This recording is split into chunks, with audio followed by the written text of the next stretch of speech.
Здравейте, зрители на подкаста, аз съм Румен Славчев и днес мой гост е Димитър Йорданов от столичното 69-то село Димитър Маринов. Здравейте!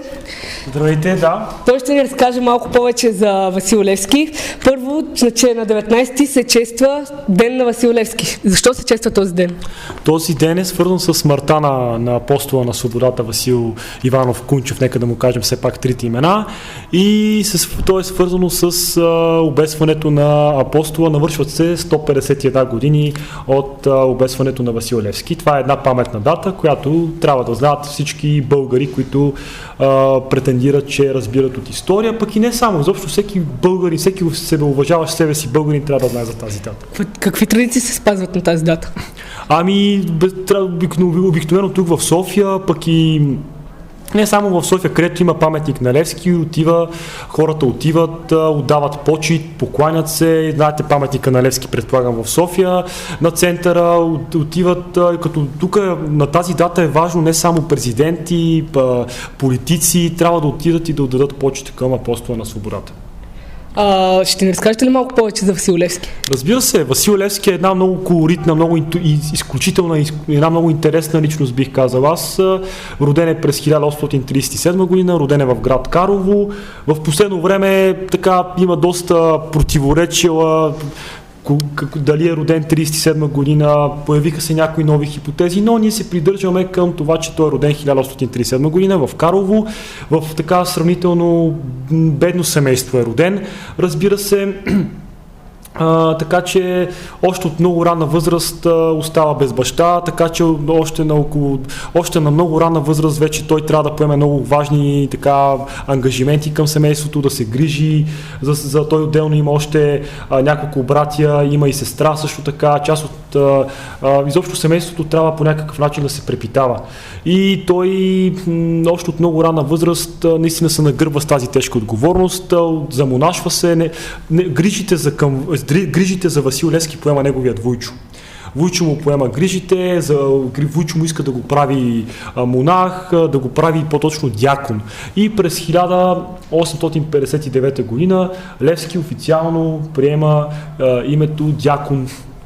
Той получава титлата дякон. Дякон е ниска църковна титла, само че той научава през 1862 година. Той разбира, че през 60-те години ще се проведе българска легия. Сега аз казах 62 година, за което се извинявам, 62 година е самата легия, тя тогава избухва. Но той научава, че в Белград българите ще вдигнат голямо въстание против, ще се опитат с помощта на сърбите да се освободят от османско владичество и да организират така наречената първа българска легия в Белград. Тогава Раковски също е в Белград, той е лидера на национално-освободителното движение и моли за помощ, моли за подкрепа от страна на българите. И Левски, като разбира за възможността да се яви пред Раковски и да помогне с каквото може, моментално хвърля, изобщо загърбват тази дяконовата си титла и де-факто отива в Белград при първа възможност да помогне на Раковски. В тази легия участват 600 души. Именно в тази легия се счита, че Левски получава от Раковски прякора Левски. Какво значи Левски? Има хипотези, че Левски означава, че е направил лъвски скок. Тоест, че прескочил някакъв много голям ров. А други хора казват, че нарича на Левски, защото още от много ранна възраст демонстрира характер, лъвски характер Левски.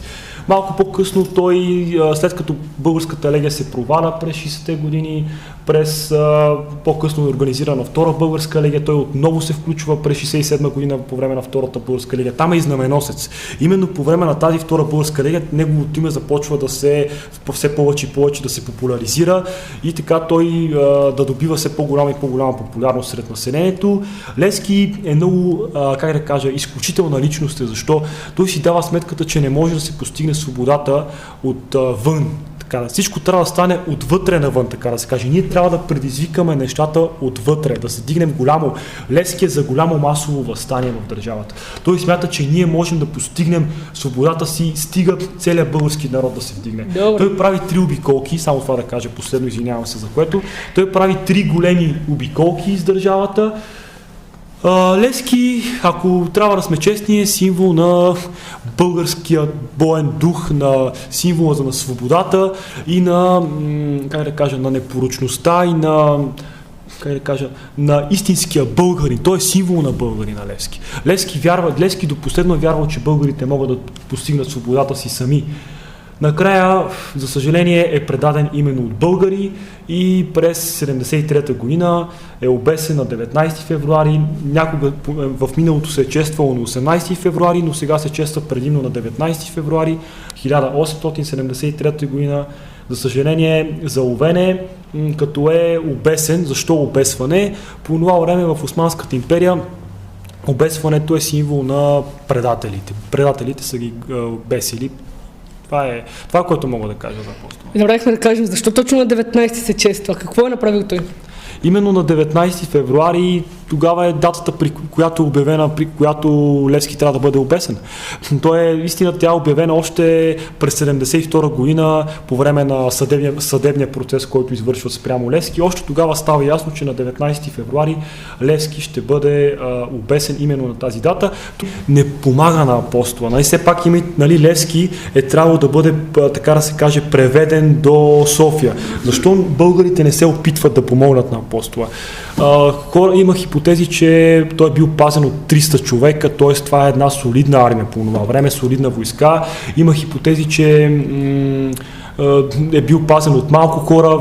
Честно казано, аз съм по-голям почитател на това, че е пазен от повече хора и може би поради тази причина българите не са имали възможността в този момент да му помогнат, така да се каже. Но Левски, знаете ли, дори когато го пленява, той до последно отрича, до последно казва: аз съм сам, няма други. Те го питат кои са другите, които са от твоята организация. Той казва: аз съм сам.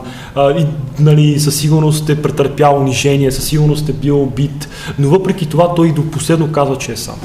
Добре, благодаря ви. Няма проблем.